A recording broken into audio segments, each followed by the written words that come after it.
It's your girl, April Love, and you are tuned in to another episode of Just Breathe with April Love. And I am so excited. We are in my favorite season. Even though I'm a spring baby, I love the fall. I love transitional seasons, like when it's kind of cold, but then it's kind of still warm. So it kind of is like, to me, metaphoric of what life is like right now. Some days it's up, some days it's, you're a little lukewarm. And I feel like it's a reflection. Today's episode is very special because as I said at the beginning of this new season, I'm going to really curate amazing content for you guys, things that I want to know, people I want to talk to. I know you do too, because we see so many people on social media platforms that are doing their thing. They're really building a legacy for themselves and their family. But then on the same note, we scroll and we see how devastated the world is right now, how chaotic, everything from like the pandemic to wars in Gaza. It's just so much going on. But there's still time for you to be you and for you to still have the life you want, to live on purpose outside of everything that's going on around. So I have a guest today that is doing just that. And I'm so excited to share him with you guys. He's a personal friend, actually. And I would like to read a little bit of his bio, even though I'm going to let him share, but his bio is so succinct and juicy. I just wanted to share a little bit. So he's a well-known professional barber with almost 30 years in the game? 30. You started in pre-K? Pretty much. His incredible footprint in entrepreneurship has made him a guiding light. Having owned and successfully scaled a myriad of businesses, Sam now leads Provado Consulting, a full-service entrepreneurial support incubator fostering organization and growth for organic startups. Ooh, we're going to talk about that. Mm. In understanding the adversities in launching and mobilizing businesses, Glickman and his team of educators and experts provide customized strategy and positioning for maintaining sustainable models that promote and maintain success. So you guys, give him a Just Breathe welcome and welcome my friend Sam Glickman to the stage. Man, thank you. I'm glad to be here. Right. Welcome. I feel honored. I'm honored to have you because I know how busy you are. So for you to find this time, I'm extremely grateful. So Sam, let's get into this. Tell the people, I know you, but tell my audience, who is Samuel Glickman? Yeah, well, born and raised in Los Angeles, Pasadena to be more specific. Okay. I moved to Atlanta in 1999.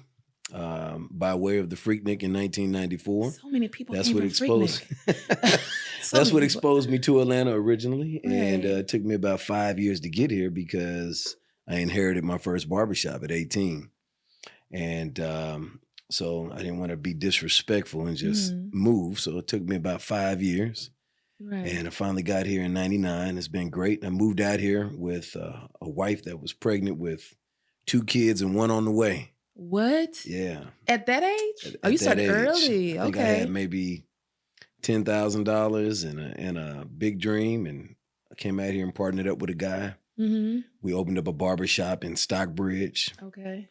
Killed it. I think it was like the first black barbershop down there at that time. And here we are. Fast forward, I've kind of been there and done it for the most part. Right. I've when it comes to businesses, I've definitely have explored and failed and won and failed again and won again. Mm-hmm. And yeah, so tell us about that. Okay, so you had success, you moved here, so you just up and moved here, like with your wife. Like, yep. What was that like? Because I know a lot of people are in the process of figuring all that out now. Now that we've been back outside for like a couple years or whatever. A lot of people, there's a lot of transitioning. Back outside? We were always outside in Atlanta. I know, right? Seriously. Outside, mask on, mask off. But it seems like it was just like so long ago. And it was just, a couple years ago now. Mm-hmm. Even though people are still, some people are still in the midst of it in their mind. Mm-hmm. Mm-hmm. But what gave you the courage to just, especially that young, responsible for a wife and a family, to just say, I'm just going to up and go to this city that, So I was a part of a church. Okay. And the pastor of that particular church was actually coming back and forth to Atlanta. Oh. So I made a few trips down here with the pastor. Mm-hmm. And then the pastor up out of the blue was like, yeah, God has called me to Atlanta. So then the pastor moved down here and started a church. I felt like that was the sign to me that the timing was right, because I was in love with the church at that time. Okay. And so I moved down here. Me, my wife. It was about 6 of us. Okay. A few friends that were in the church as well, and we all came down here, and that was the excuse to get down here at that time. Yeah. Okay. But courage-wise, I always felt like when I came down here in '94, I felt like Atlanta culturally was a fit for me. You know, LA was Hollywood at the time, but culturally, especially when we're talking about entrepreneurial Black success, Yeah. Atlanta was a fit. You know, and I've always been exposed to Black leaders, Black entrepreneurship, Black success. Okay. Of course, by way of my mother, exposed me at such a young age. I'm not sure if you know, my mother was the first African-American female mayor of a major city. No. She was the mayor of Pasadena in 80, 81, 82, and 83. Yeah, and then went on to be the city manager of Pasadena, and then later to be the city manager of Los Angeles. Oh, really? And yeah, Okay. yeah. And so I've been exposed to a lot of Black success all my life. So when I came here in '94, Atlanta was just really like the perfect fit culturally. So really moving here in '99, it was a 5-year plan for me. Okay. Like, oh, you had a plan? Yeah, I had a plan. Okay. In '94, I made up my mind. I was moving to Atlanta. Okay. The confirmation was when the pastor said that she was moving to Atlanta.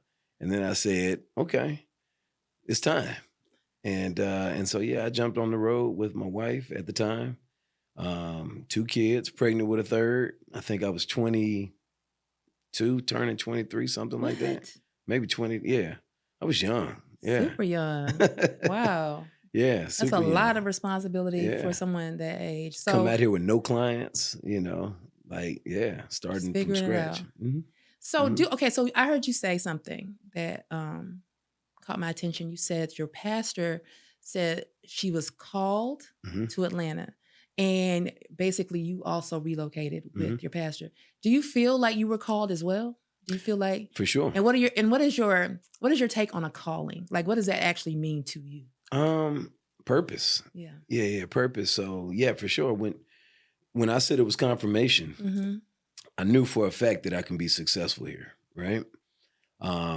When she decided that she was moving here, I wasn't so much concerned about her calling as I was more concerned about the confirmation and the direction at that time. And so back then, I was on a real spiritual trail. Okay. So yeah, I felt like God was speaking to me. And matter of fact, when I moved down here, the second confirmation was Dale Bronner. Oh, okay. So of course I moved to Stockbridge. Dale Bronner at the time was living in Lake Spivey. And they had just opened up an Old Charlie's restaurant in Atlanta in Stockbridge. I think that was the first location. And Dale Bronner was in there eating with his nephew, Roland Render, who I had a relationship with. Okay. And Roland introduced me to him. And I hadn't even worked in the barbershop. My first day was going to be that following Tuesday. This was on a Sunday that I met him in Old Charlie's. And I went to the bathroom. Dale Bronner followed me in the bathroom. I was like, oh, what's going on? Wait a minute, Atlanta. No, it's good. Yeah. And but no, he came in there and said, young man, I want to support you. And That's awesome. Roland told me you just moved down here and you're just getting started. I need you to take care of me. Can you take care of me? He was my very first client in Atlanta. What? So that was the second confirmation. Yeah. Because at the time, of course, Bronner Brothers was like, you know, in our culture, it was the biggest deal when it comes to hair. Yeah, right. You know, Absolutely. and yeah, so that was the second confirmation. It didn't take me long. It was about 6 months. Built the clientele, and I've been killing it ever since. All right, killing it. All right. So Atlanta's been good to you. Atlanta's been good to me. Okay, so I'm going to just venture to say that when you accepted that calling, that obedience opened up opportunities for you in this city. Absolutely. Do you feel if you hadn't answered it and stayed in California a little bit longer, what do you think that would have resulted in? I mean, to be honest with you, I have no clue. I ask myself that all the time. What if I go back home, I'm the only one here, Oh, So my so whole family's still family, there. yeah, I have 8 other siblings. It's 9 of us. Wow. Yeah, and I'm the only one here. I go out there to 9. visit my father. My father lives in San Diego now, Okay. and I go out there all the time, and I miss it. And so the question always arises: what would have happened had I stayed? Mhm. The reality is I don't think I would have been as successful. Mhm. Um, Dale Bronner being my very first client when I moved Right. to Atlanta, it was Dale Bronner that turned me on to Bishop Eddie Long. Right. From Bishop Eddie Long, I started doing Byron Cage, and then Byron Mm. Cage, and then I started doing Dewey Smith, from Dewey Smith to Isaac Mhm. Caree, from Isaac Caree to Kirk Franklin. Oh, you all And up then in it led gospel. to, yeah, it was like I was like the church preacher, and then Chris Tucker became my client, then Mm. Usher, of course. And then, it's just like everything was like a trickle down effect. Mhm. Yeah, I knew for a fact that Atlanta was ordained for me. Right. And I don't think I would have had that success being in Mhm. LA at all. Yeah. Yeah. I tend to agree. Maybe if I was Mexican, I could do it, and I can do Yeah. it like, Yeah. yeah. Not even being racial. I grew up, some of my best friends are Mexican, but Yeah, you were in LA LA. is like Mexicans are killing it in LA. Yeah, killing it. Salvadorians, Mhm. Eritreans. Yeah. Mhm. Not me. I think No.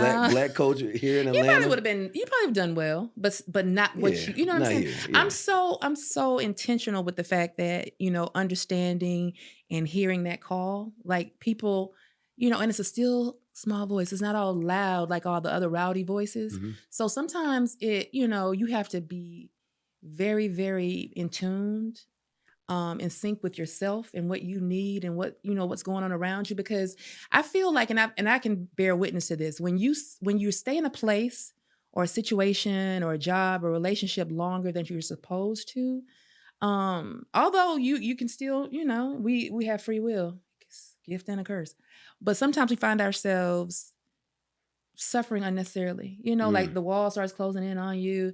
Some things become irreconcilable when it could have, had you had early detection in some of these situations. You're like, okay, this city is no longer good for me.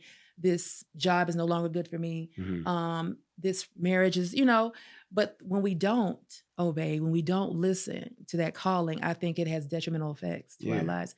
Yeah. But even when you do obey, Yeah. Oh yeah. because it hasn't been peaches and cream. No, absolutely You not. know, Mhm. that wife that I told you about that I moved down here with, Yeah. that With was 3 kids. she was pregnant with the third, Okay. right? Mhm. We got married so young, Yeah. and I don't think we really had an identity at the time. Oh. And one of the tough things about getting married so young and then having kids immediately is that you become parents, and it's like the whole parental Mhm. aspect of the relationship takes over, and you're not mature Yeah. enough at that age to know that you're supposed to be balancing it out. Yeah.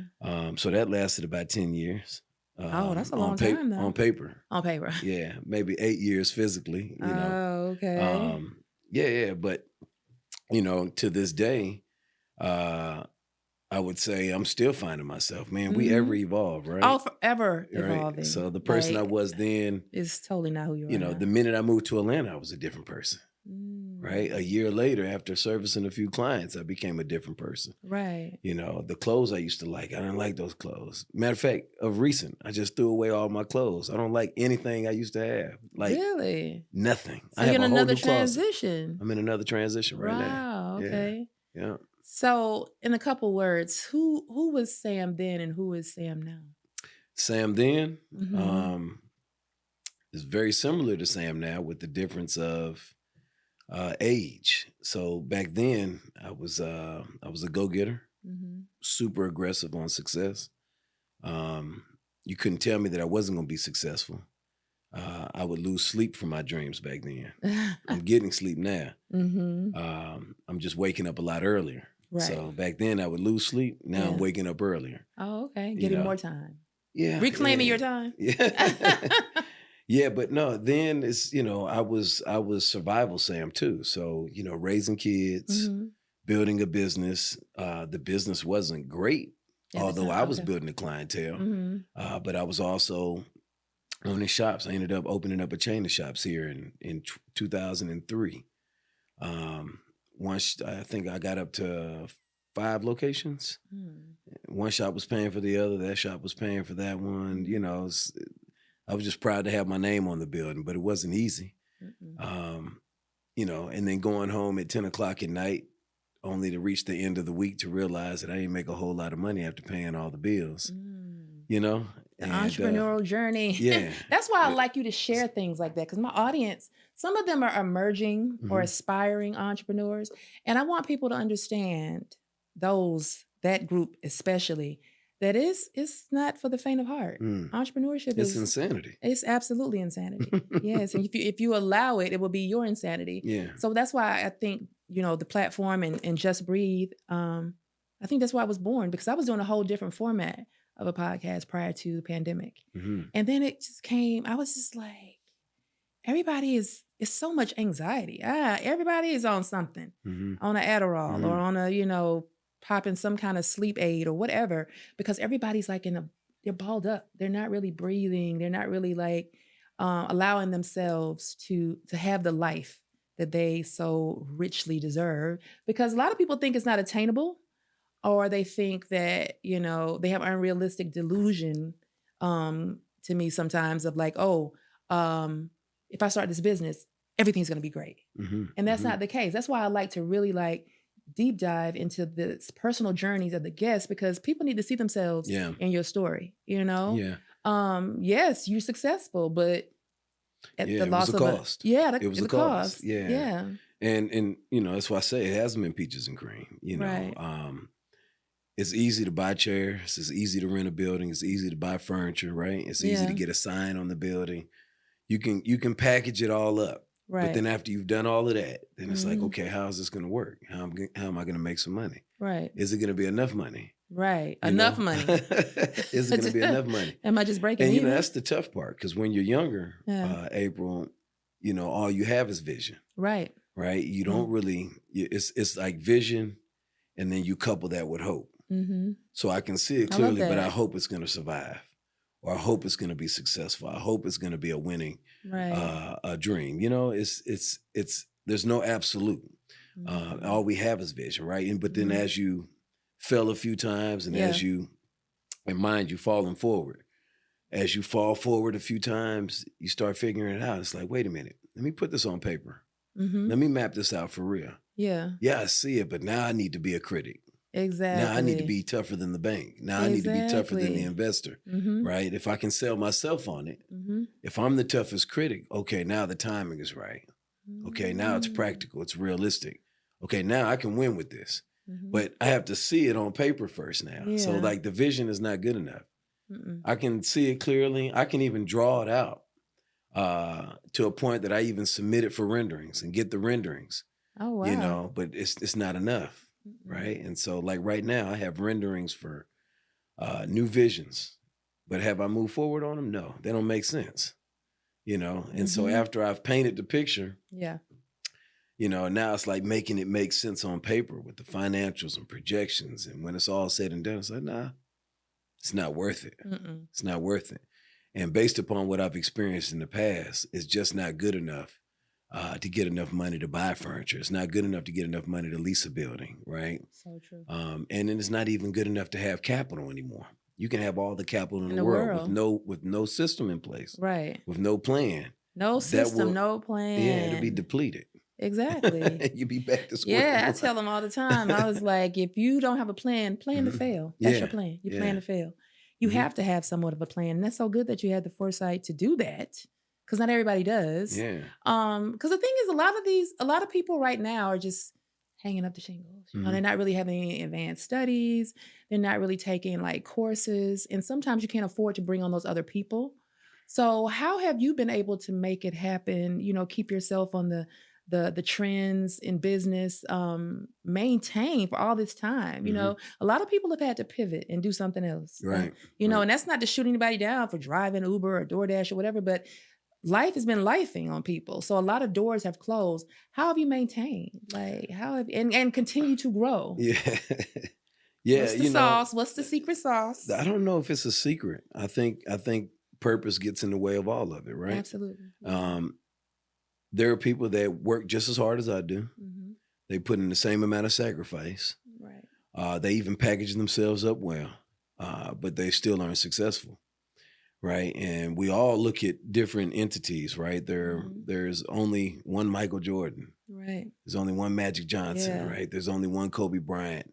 But they all put in that same work. Yeah. They all have that same physique, man. They're all strong. They're all physical. They're all athletic. Mm-hmm. And even in my field, I was just teaching yesterday on the stage with a guy from London who's huge. Mm-hmm. And then another gentleman who's extremely successful here. I mean, matter of fact, the guy that hosted it, this dude is doing, roughly $4 million a year in sales. Wow. Doing the same thing that I do every day, right? And I have to ask myself, what is it that he's doing that I'm not doing, right? Yeah. But then there are so many people out there that are asking themselves, what is it that Sam's doing that I'm not doing, right? And so there's levels to everything, but Absolutely. purpose, in my opinion, gets in the way of all of it, right? So have I been sustaining? Have I been growing? Yes. But I'm driven. I'm driven, man. Like I can't get away from it. And even now, even with pivoting, right? Right. My pivot has limits. Because one of the easiest things that you can do is start over. Right. One of the easiest things that you can do is switch it up. Doesn't mean it's going to make sense. Doesn't mean that it's the right timing. Right. Sometimes our pivot is an excuse. Absolutely. To stop something else. Exactly. Right. And so I've learned even in that aspect, man, sometimes I'm supposed to stay the course because I'm so quick to pivot. And that's been some of my handicaps in the past, like not seeing it through. So then you're over it and you move on to something else? Do you know who LeVan Hawkins is? Right? Yeah. So years ago, he talked about the levels of entrepreneurship, how you have to discover who you are as an entrepreneur. Some people are builders. They're going to build it. Right. They're going to establish it. But once it's established, it's over. Like they're on to the next. That person right there, if they sustain that business, they're going to fail. Right? If they sell it, they're winning.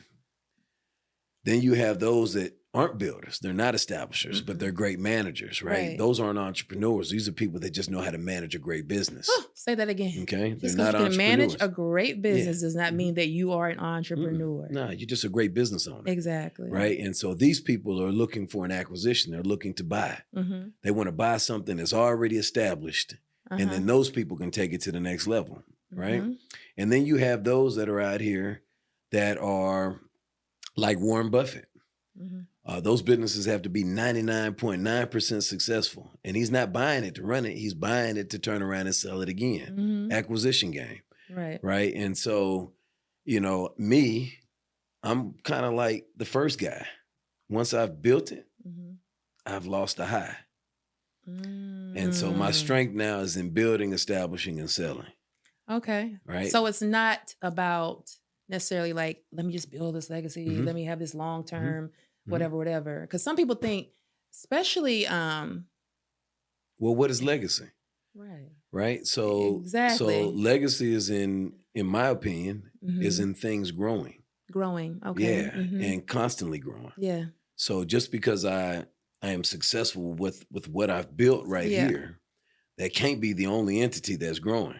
Right. Right. So right now, I've built a book of business that I think is very, like, in my opinion, is desirable for most people in my industry. However, I can't pass that book of business down to my kids.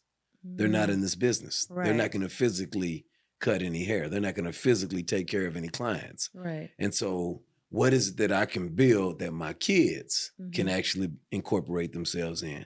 Right. What can they attach themselves to? What is it that I can leave behind? Because a book of business ain't good enough. Right. So legacy-wise, I'm now diversifying. My skill set put me in this position. Right. Yeah, I've built a good book of business, but I'm not passing that on. But I have to take what I've built and I now have to invest that in some diversification to where now I've diversified over here in the same realm, but now here's the product line. The product line, now that's tangible. Right. That's something that my kids can incorporate themselves in now. That's something even when I'm dead, somebody gonna still put that lotion on their face. Right. Generational wealth. Yes. Yeah. I have a whole oral line of products. Somebody's still going to brush their teeth. Somebody's still going to put that mouthwash in their mouth. Somebody's still going to use dental floss. Okay. And so it's like my legacy is what is it that my kids can grab a hold of now, not when I die. Right. What can they incorporate themselves in now? Mm-hmm. And I think we're so focused on building and leaving something behind. My focus is on building and incorporating them now. Mm-hmm. Yeah, for Christmas. That's the Christmas gifts this year, man. I'm excited about it. Oh, okay. Each one of my children are getting 2% of my business. 2%. Nice. Doesn't sound like a lot. But if my 2% is making billions, Exactly. then my kids are already owners now. They don't have to wait till I die to inherit that. Exactly. Yeah, they can incorporate themselves right now. Right now. I love that. I love that. So have you ever worked for anybody? I have never worked for anybody. Amazing. Never worked for anybody. Okay. I've taken some contracts. Mm-hmm. For instance, one of my hobbies is baseball. Okay. I love baseball. My kids played and I played, and my oldest son and my youngest son were like extremely serious on the baseball side. So I invested into the baseball world by starting a program.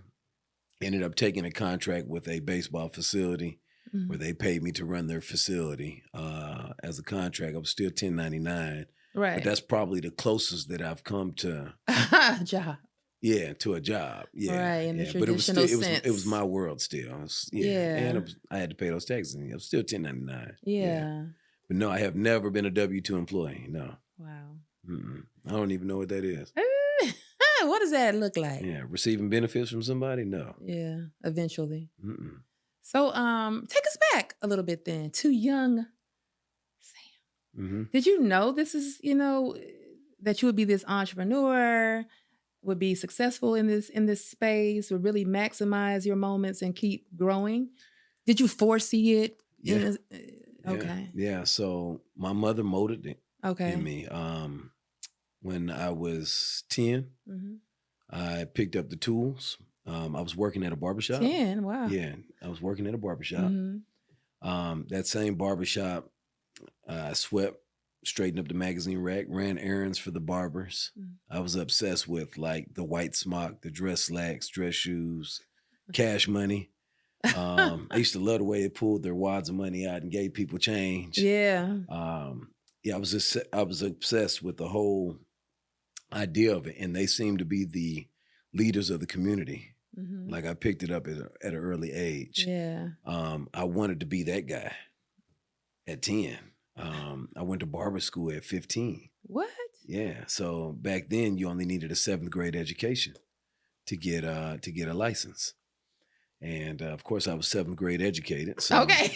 Right. So yeah, I entered barber school. I was going to barber school and high school at the same time. I ended up dropping out of high school. Really? Yeah, I ended up dropping out of high school. And thankfully, I inherited that same shop.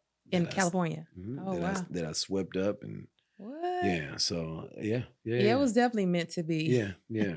So I saw myself as a business owner at an early age because my mother kind of turned my basement into this little play shop where I took care of all my friends and all of the locals where I developed my skill set for the most part. I had 2 stools in there. I had another friend of mine that wanted to cut hair, so I actually played owner. So where people were playing house, I was playing barbershop. Oh, wow. And so I saw myself as an owner early. And to inherit the shop was also ordained because that was just a fulfillment of what I've been trained for. Exactly, right? Yeah. But I also saw those guys owning other businesses. So I wanted to be just like them. I never saw myself working for anybody, ever. Yeah, never. So I wanted to own a trucking company, ended up doing it. That was a failure. I owned it back when Hot Shots were big. I owned a company called SG Hot Shops. That lasted about 2 years. Oh, wow. And but yeah, like I saw myself early as an entrepreneur. I've never seen myself working for anybody ever. What can you say to like those that are listening that know that they're supposed to be doing their own thing in an entrepreneurial space, but are a little bit apprehensive or nervous, because some people like, my job is my stability, you know what I'm saying? Like, how do you step out on faith? Like, what kind of, words, Well, nuggets can you drop? to be honest, like we mentioned it earlier, Yeah. entrepreneurship is insanity, Insanity, yeah. right? And so it's insane to leave something that's stable, something that's taking care Mhm. of you, something that Mhm. you've been surviving on for a while. Right. But honestly, Mhm. and this is just me being opinionated, Right. um, if you're afraid to leave something because you know for a fact that you can make it out here in this entrepreneurial world, Yes. maybe you're not an entrepreneur.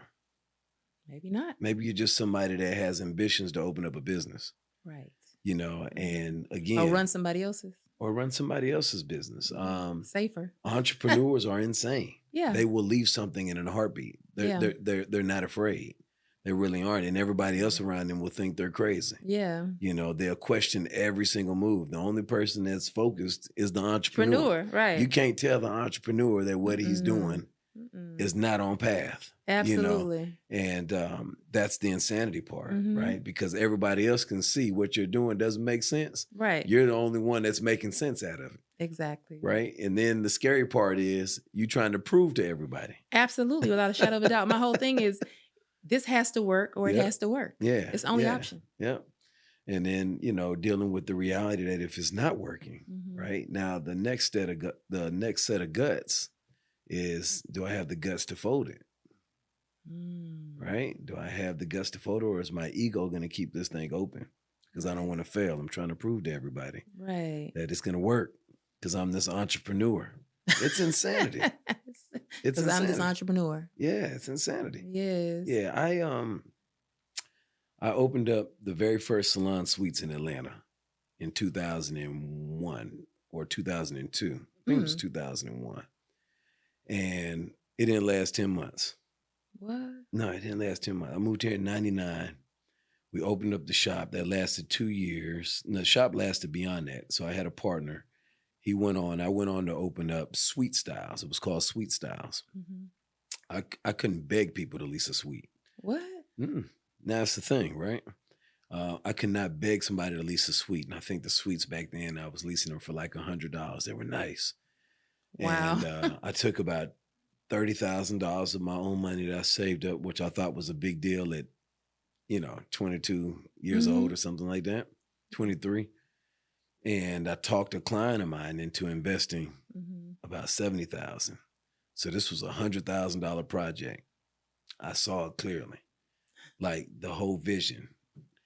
And it was new construction. And we built this thing up and the walls were going up. This was my very first time doing new construction. Right. It was a big deal. I had another client of mine who was a developer and built this building, and he leased us the space. And when those walls started going up, I was so high off of the concept. I was so high off of what the decor was going to be. And man, I opened that thing up. We had 8 suites in there, and I could not lease one suite. No way. Not one suite. I should have. About 6 months in, I was like, I need to close. My ego kept that thing open an additional 4 months. What? It closed in 4 months. Yeah, it closed in 4 months. That was the biggest learning curve for me, because it was so perfect when I was dreaming about it. Yeah. It was so perfect when I visualized it and I saw it clearly. It wasn't until I opened up the doors and I was like, man, how am I going to get people in here? How am I going to lease out these suites? So you think you were just too early to the party? I think I was too early. You know what's crazy though? What's that? That same exact concept is the same exact concept that I have right now. Same floor plan. What? Same vision, different colors. Yeah. Same exact concept right now. And now I'm winning. Here it is 23 years later. And I'm winning, Wow. And it's funny, man, timing, like Timing here is it is everything. 2001, it didn't work. Right. Here it is in 2023 we're in, and it's winning. I'm expanding. Wow. Same concept, same floor plans. Yeah. Yeah. Different buildings, timing. different timing. Yeah. That's why we have to be mindful of that too. Like when we get the vision and the downloads, like I know when I get them from God, I'm like, I have to, because I will try to do all cylinders go. Let's put your foot on the gas.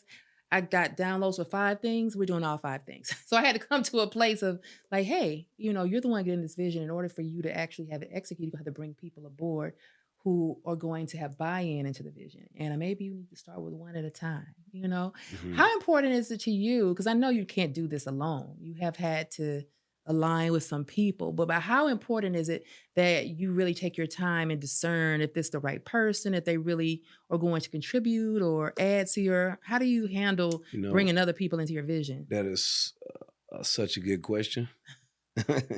For the first time, I'm just now taking on partnership. Okay. So I have an amazing partner. Okay. Kevin Ollie. Oh, okay. And he came on as a partner right around the beginning of the summer. Okay. It was a big deal. We had discussions about it for about a year, and we finally made it happen. And I was very hesitant to take on a partner, but it was something that I knew I needed.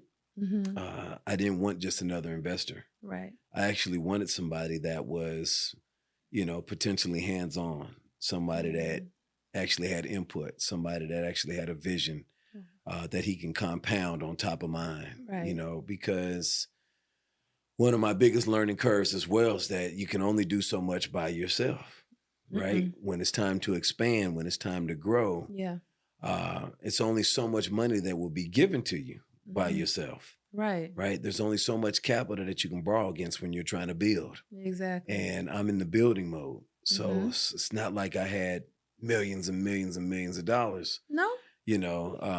So when I'm trying to make a business millions, or when I'm trying to build something that I know is worth, millions of dollars, I need to partner up with somebody who's capable of bringing those kind of assets to the table. And Kevin just so happened to be not just a friend, but somebody I felt good enough to actually build with.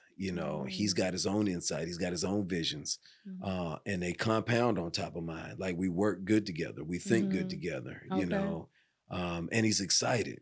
Like, it's nothing like working with somebody who's just as excited about building as you are. The world. Yeah. Yeah. In lieu of like, it's like knowing that you have this this comfort level because you have somebody who's just as strong as you, who's willing to build and sacrifice just as much as you are. Yeah, that's rare. And it is rare. It is rare. And what makes that work is you. Because the only person that can actually destroy that is you. So it takes a lot of humility to bring somebody into your world, but it takes even more humility to make that work. And so it's discipline on my end because I'm used to doing things on my own. I'm used to answering my own questions and making my own decisions, right? But now I have to submit to the idea that I need to, bounce my ideas off of somebody else. And it feels good to do it.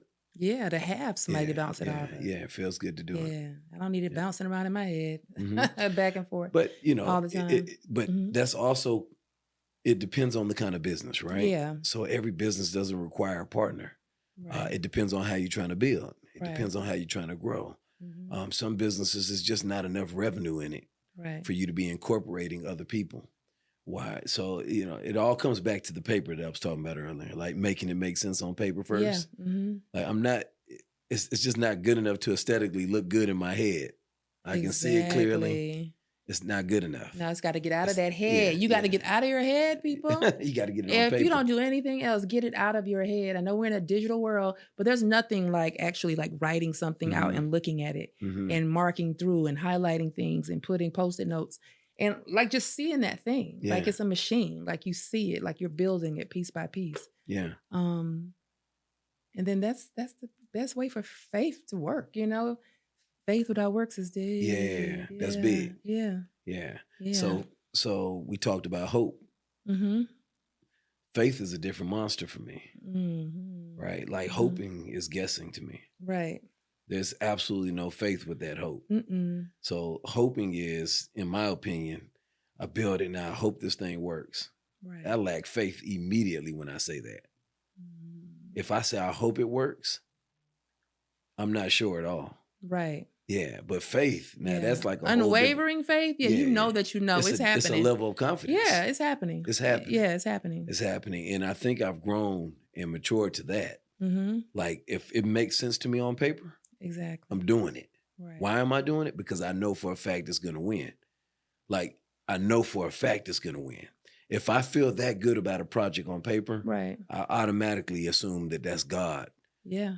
He gave me that insight. Like he gave me that insight. He made it clear to me. Right. Yeah. Now, So if you it's have gonna those work. moments that you know, what does that like feel like? Does that feel like a excitement? Does that feel like I'm at peace because I know this is Excitement is a good word. Yeah. Yep. Because when you know you have something that's gonna work, right? Resources is the last thing that's on your mind. Resources, believe it or not, and I'm talking about money, is the easiest thing to get. And I know for most people out here, they're thinking in their minds, I'm not opening up this business because I don't have the resources. Right. I don't have your money. Right? No, what you don't have is the plan. Right. The plan brings the resources. If you have a good plan and you're sure about that plan, it's an easy sell to somebody else. There's somebody depending on you right now to have a plan that's going to work because they can't grow without your plan. Exactly. Because as I said before, the different levels of entrepreneurship, right? There's people out here that are depending on you to have a vision that can build, establish, right? They don't have that. They just want to invest. Yeah, they don't want to do all that. You be the visionary. You be the founder. Let me just put my money somewhere where I think I believe in what you're doing. Yeah, but they're wise. They're not going to lose any money, which is why that plan has to make so much sense. So the biggest asset that you can have is the plan. The resources, that's the easiest thing to get. Man, you know, you can get resources. I mean, you can get resources anywhere. You can talk somebody out of resources, April. Oh, yes. You know, resources, that is the easiest thing to get. I can't overemphasize that, right? I mean, the reality is we struggle with building the right plan. And then we struggle even more in making that plan make sense. So I know for a fact that it's a winning idea when it makes sense on paper. Right. Like faith, at that point, I don't have to question it. Right. It's going to happen. Yeah. And to have that kind of confidence. Yeah. Yeah. So faith is a different monster. Yeah. Hope, that's guessing. Yeah. I love that. I love that. I love it. I love it. So business is growing. You have how many companies? So I own Provido. Well, Provido Consulting is new. Okay. But Provido Suites is one company. The Provido Grooming Saloon is a new entity. That's the barbershop / speakeasy. Nice. Then I have the Provido Lounge now. Yeah. And then I have the MBBS conference, which is a conference that I've been having for about 6 years, which is a conference that's anchored around the barber and beauty industry. And outside of that, I have Provido by Sam Glickman, which is my own personal brand. So that's me and my clients. Okay. And yeah, I think. And the product line. It. Oh, Provido Hygienics. Got it. Okay. Provido Hygienics. Multiple streams of income. Provido Okay. Hygienics. Yes, hygienics. Got it. So of those, the working streams. Yeah. Provido Hygienics is going to work. So that's my faith right there. It's going to work. It's a proven concept. It's nothing that I'm inventing. It's something that I'm jumping in the game on. So I'm jumping in the hygienic game. There's everybody's in the cosmetics. Everybody's into the beauty brands. There are not a lot of people in the hygienic game. And so when it comes to hygiene, people overwhelm themselves with products. And so I know for a fact that the hygiene game is right now one of the biggest games out there. And toothpaste is the #1 commodity in the world right now. It should be, because it wasn't always nice under some of those masks. And the masks are off now. Right, so right. yeah, we need that hygienic. Yeah. Okay, perfect. Okay, so now, with that being said, we've explored. You have these beautiful 3 kids now. 4 kids. 4 kids. 4 kids now. So 2 tell us, grandkids. what? Tell us about tell us about that. Because this is about mind, body, spirit, the whole you. Yeah. And the whole you is a father. Talk to us about that really quickly and how you balance that. Because you seem to have a lot going on with business. Oh, yeah. So I have 4 beautiful children. Yeah. I have one turning 22. I have a daughter that's turning 24 on the 31st on New Year's Eve. Wow. I have a son turning 26 and another son turning 27. I have two beautiful grandchildren. Yeah. I got a granddaughter that just turned 5, and I have a grandson turning 3 in February. And then I have one on the way, literally one on the way. I'm about to have a child younger than my 2 grandkids. Oh my gosh. Yeah. Starting over. Mhm. You right. You said this is another day. It's a new day. Oh, yeah, it's a new day. Sam yeah. 2.0. Listen, new wardrobe, new personality, Yes. new outlook. Mm-hmm. And I'm compounding. I'm not starting over. No. I'm actually building. Yes. And it's so not a this clean is, slate. You're building on what you yeah. You already have a foundation. You know what's crazy? The one thing, like last year, this time, you couldn't tell me that this was going to be my life, that I was going to have another child on the way and all this. I just recently went through a crazy divorce. Mm. Yeah. And that might be a whole nother podcast. Okay, because I was like, how do you maintain your that sanity? Might be a whole nother episode. Talking about insanity as well. But to go through a crazy divorce, I met an amazing person who I felt like I can build with. Now I'm having a child with that person, which is just like compounding on that. And now it's like, okay, wait a minute here. I'm about to have a child. I'm in another relationship. Where's my life at? The one thing that I actually did not expect and could not have never imagined is the one thing I'm actually excited about. The new baby? Like, yeah. I got a little girl on the way. Aw. And and just the whole idea of having this little girl, it's already taken my thought process to a whole nother place. And you're going to be a different dad than you were 26. Absolutely. 26 years Absolutely. ago. Yeah. So when I had my granddaughter, it took my mind a certain place. Yeah, so that's when I started thinking yeah. legacy, right? Yeah. When I had my grandson, now we're talking about adding to, because that's my last name now. So when I had my grandson, it took me to another level. Right. Now that I'm having a daughter that's about to be younger than my 2 grandkids, now I'm thinking, okay, this person got to take care of me. So now I got somebody that can comfort me. So now I'm thinking not just legacy, but now I'm thinking incorporating. So that's why I said I'm incorporating my children now. In your business. I want them to be a part of building this legacy. Right. I'm not concentrating on what I'm leaving behind. I'm still young. Right. Absolutely. I'm concentrating on what I can build with my family right now. Yeah. You know, I'm buying some land right now. That's a big deal because that's going to be a family estate. So it's going to be me and my children that will own this land. Oh, wow. Everything that I do right now from an investment standpoint, even though I'm the resource, I want to incorporate my family. And so the fact that I'm actually building on that, I'm actually excited about it. And you should be. Am I trying to have a bunch more kids? No. But I am excited about the fact that I got a little girl on the way. Absolutely. You know, and then as the relationship that I'm in, I'm hoping we can take that to another level too. Oh, then more kids are coming. Oh, there we go. More kids. Stay tuned, guys. You know. But yeah, so this has been an amazing conversation, and I really, really hope you guys can hear yourself and your challenges and everything that you're going through and trying to build or going to build. You can hear it in Sam's story and see that it's all possible, you know, not with just hope though, but faith and execution and the right people around you and staying grounded, still having a good time, you know? Let's say you got to go out and make some babies, but you can try. Listen, those babies can go wherever you go. Exactly, As wherever you you said, go. I'm in a different space now. Exactly, exactly. So how can people keep up with you and everything you have going on, find out about the conference? Try to get on your books. Social handle is Privado by Sam. Okay. Privado is Latin for private, so it's Privado. Privado by Sam on all my social handles.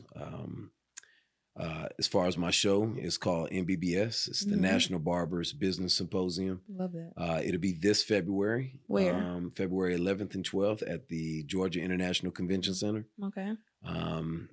That is a 2-day show. We're going to also host an amazing Super Bowl party. And I'm using the word Super Bowl party lightly because I think there's a whole lot of like intellectual property behind that Super Bowl. But because my conference is on the Super Bowl weekend, I got to host a major party, right? Exactly. So gotta see Usher. listen, got to see Usher. That halftime show is going to be amazing. Amazing. Yeah. Yes. But yeah, I'm excited about the conference coming up, and my product line is also going to drop in the second quarter. Oh, wow. And so Provato Hygienics, look out for that. It's an oral line and body line as well. So we have toothpaste in the form of tablets, toothpaste tablets. Yeah. We have mouthwash in the form of tablets. I love that. We have the bamboo toothbrush with the charcoal bristles. We have bamboo floss picks with charcoal floss. Yeah, we have the facial wash, a hydration cream, a body butter. It's a whipped butter that comes out in the form of lotion. Yeah, shampoo, conditioner, a natural deodorant. Yeah, it's a whole hygienic line of products, man. So I'm super excited about it. And so that'll be launching Q2. Yep. Man, I'm so proud of you. That's amazing. Appreciate it. That's amazing. Like, I love that. I love being able to allow the audience to see people really winning in life and in business. And you seem to be doing just that. I appreciate it. Yes. I'm glad I look like that. You do. You know, yes. Yeah, we'll talk about the struggles behind building the next time. Yeah, absolutely. We're going to get you right back because we want to keep, educating the people because, people perish for lack of knowledge. Yeah. And, and you have a well of knowledge. So on that note, yes. Provato Consulting. See. All right. So Provato Consulting is anchored around organic startups. What are organic startups? Those are the startups that people think in their head. I bring it to vision. I bring it to life. And so people that just have an idea, I try to bring that idea to life to see if it's practical enough to build on. Yeah. And if it is, I can consult them through the whole process. Yeah. Once you make sure it has legs, then you can help them. I can consult them through the whole process. Yeah. Well, guys, you see, you have access. We've given you the information. So I think we touched on a lot today. I would like you to close though with just some takeaways. I really always want to leave people empowered, encouraged, and, understanding, just breathe. It all works out. I like that. Because the ooh-wah moment is what I chase now. The opportunity to just take a breath, slow down a little bit, right? Emotional intelligence, that's what I've been on lately. I love that. Making sure that I can identify with others by way of identifying with who I am. And if you're in business, right, and this is across the board, but if you're in business, you won't have an idea of who to target unless you really understand who you are. Absolutely. And so my target audience, because you are what you attract, my target audience is definitely going to come by way of me revealing and having a better understanding of who I am. If I know who I am, I can serve others. Absolutely. And so being emotional in that state, I'm identifying with myself because I want to make sure that I can identify with others. So that's healthy. Healthy communication, healthy relationships. Yeah. Well, this has been another episode of Just Breathe with Sam Glickman of Provato. All the Provatos. You got to go follow him on social. Support, share, like, subscribe, and just breathe. This has been a great episode. Thank you, Sam. Appreciate it.